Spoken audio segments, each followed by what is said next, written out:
Okay, so I have like a theory that needs debunking.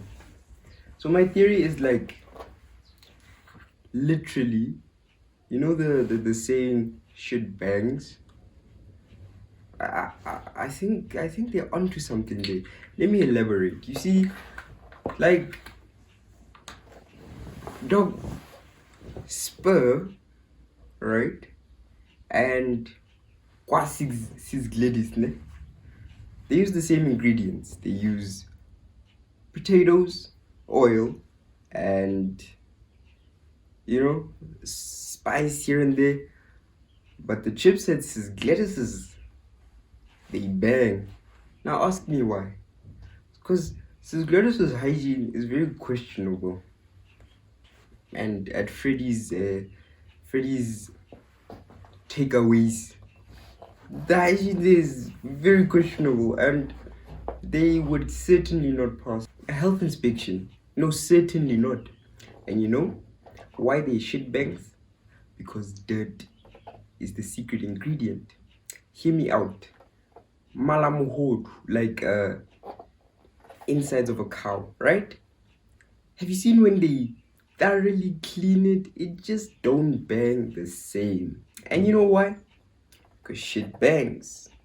The secret ingredient is the shit. Tryna get my money on underlay, and I got the juice up, minute made. Niggas been sipping on haterade, but I don't really fuck with y'all anyway. Counting up the cash and we celebrate, then we light up the dank and we levitate. Your girlfriend saying we should get a table, cause she don't really fuck with y'all anyway. Tryna get my money. Literally. Alright folks, so in today's episode, I got a little some.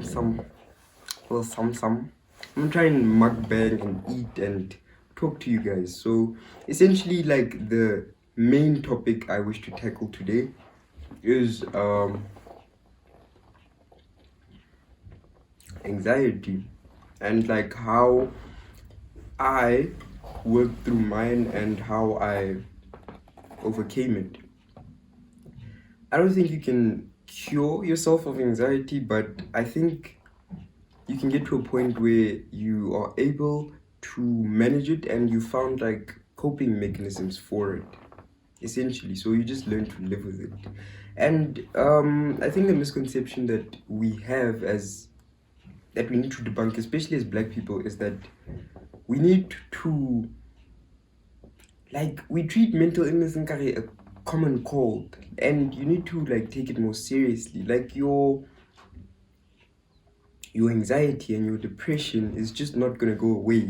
Like, the symptoms may vary in terms of severity and like come and go, but you need to tackle the root. Otherwise, it's just never gonna go. You're gonna continue to go through those episodes until you deal with the root problem, and you can only do that by seeking medical help. Like, when you get sick, you need to go to a doctor. So it's the same principle for your mental health as well. So most importantly, you need to see a psychologist and or a psychiatrist, and then like they will determine like how severe it is and if you need medication or not. Now hear me out with the medication part. People always believe, nah man, like anxiety you can just work through it, but I am living testimony that, like, literally, if you watch my first YouTube video, I was literally whispering to you. So today I'm going to show you guys pieces and items I got from Zara this Black Friday, and I'll be showing you guys how I would. And obviously, you can see the difference between then and now because of two main things. The first one is that I have put myself in front of the camera on ad hoc basis, like regularly.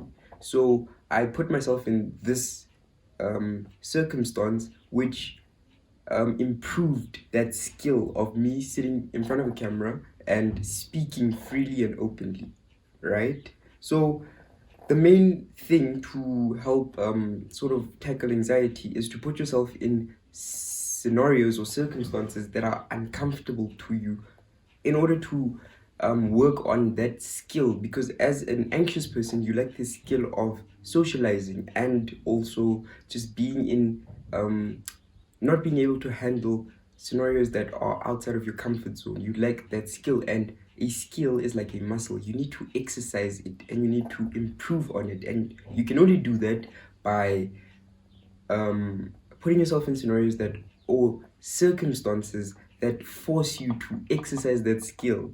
Because the biggest killer for an anxious person is overthinking. Your thoughts are your greatest enemy, and you need to put yourself in a scenario where you're asked to express your opinion or your view on a certain matter in a meeting or wherever. Now, your thoughts are going to be telling you that whatever you're going to say out of your mouth, people are probably going to laugh, or people are going to think it's stupid, or you just like tear yourself down.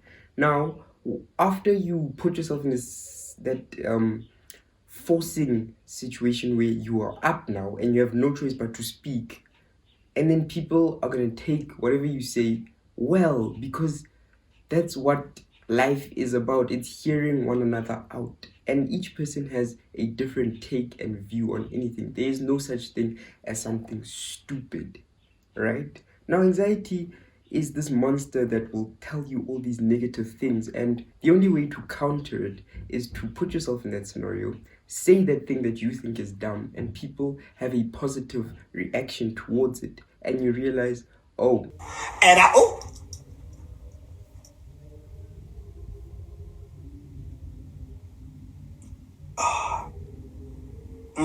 I just hit my ball. so it's not that bad. And you continue to do this, and you continue to put yourself in these things. Don't jump into the deep end. Try something small, something like make conversation with the cashier as you're paying, and you'll see that like she's gonna smile at you, and like life does not have to be so terrible all the time. I promise. Anxiety is not. Also, debunk this. Stop saying I have anxiety or I am anxious. You are living with anxiety. It is not you. It does not define who you are. Don't write off your life on, no, I'm too anxious for this. There is no such thing. You are living with anxiety and you can live through it. Just like a person with, let's say, cancer, or someone who is living with HIV can continue to live. They can choose to stay in the house and be like, oh no, I have cancer, but they still continue to live and they take their medication. You need to attack anxiety or any kind of mental health in the same breath. I have not eaten a single thing. How do people do this? And then I found out that there are these people who have studied the human mind and they're trained to deal with mental illness. They have strange names, so I keep forgetting and I write them down. They're called psychiatrists and psychologists. Have you heard of these magical people from Narnia? See, I figured if you have an illness of the mind, you should go to a doctor of the mind. So I went into therapy and it was very helpful. It was so helpful, I now recommend therapy to everyone. Even if there's nothing wrong with you, go for therapy. Think about this. Therapy is a brilliant social construct. You're sitting across a total stranger, telling them your deepest, darkest secrets, and then paying them a lot of money to keep those secrets. This would have been so much simpler if our friends were easy to trust.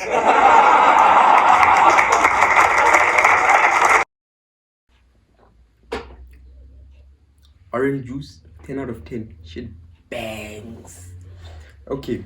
So essentially, yeah, that's my chat dog. Like, you need to exercise the skill of interacting with people, and so that you can kill the negative thoughts in your head and tell them it's not that deep.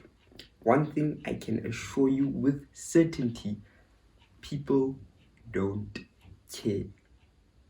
I wish someone had told me this 10 years ago and I would have started living my life. But it's never too late, and I have started to live my life because now I know, number one, people either don't care or the people that care are the problem. So they need to live their lives on some. Why do I care so much about why that other person is dressed that way, or why do I care so much why that person is doing whatever they're doing with their lives that has nothing to do with me. They are the problem. You can't live your life on some that person is probably looking at me wondering why I'm wearing this thing and it's too tight or it's too short or whatever. That person is the problem. You're not the problem. You are living your life. So number one, you always remember, people don't care, and the people that do care are the problem.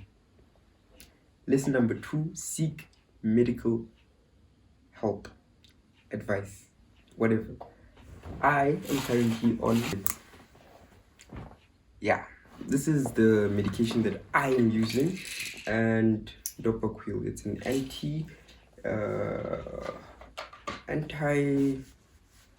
what do they call it? Antipsychosis. So it's for like anxiety, it's for depression, I'm taking it for anxiety because that's what I had. Still there, still lingering somewhere there. I just thought it was important that I add this little bit into the video. You've heard of collaborations with Woolworths, you've heard of collaborations with Pretty Little Thing, but what you know about collaborations with Pfizer? Nigga, I'm talking Johnson & Johnson level type. I'm talking vaccine level influencing. What you know about it? Like, I was just like letting you guys know so that like when we meet in the streets, you know, you just put some respect on my name. Like, we move different.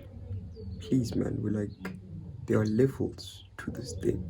I'd appreciate it if, you know, we treated each other accordingly, you know, like, yeah. There are times where I find myself in very awkward situations, but I just have to tell myself it's really not that deep. No one cares. You are overthinking again, right? And I know that this is true because I've put myself in enough situations to know that it's never actually that deep, or as deep as your anxiety or your thoughts make it out to be. Now I'm going to put a picture up of a cemetery, and I want you to look at that and wonder how many people are lying there who spent their entire lives not living their full lives out because they were too concerned with what other people thought, or they were too anxious and they allowed the negative thoughts that reign in your head to rule their lives for them. And I want you to consider these people and use them to learn, to do better. They obviously can't wake up and tell you to live your life, but I wish to put the image of someone who is not living anymore. There is no life inside of them. Don't die while there's still life inside of you. Live now. There's plenty of time to die later. Hashtag speaking from the heart, B. Fletcher. Anymore, and wonder if that person got to that point having fully seized the day and lived their lives to the fullest, doing everything that matters and makes them happy, or did they spend their lives worried about what others are going to say, and now others are still living and you are 6 feet under, and you're not happy? You probably died miserable, and you allowed this illness to reign through your life, and now you've reached the end. Anyways, we've reached the end of the episode, folks. Thank you so much for watching, and stay tuned to the House of Pablo for more episodes like this, and don't forget to like, comment, and subscribe down below. And until next time, cheers, folks. Counting up the cash and we celebrate. Then we light up the dank and we levitate. Your girlfriend saying we should get a table, cause she don't really fuck with y'all anyway.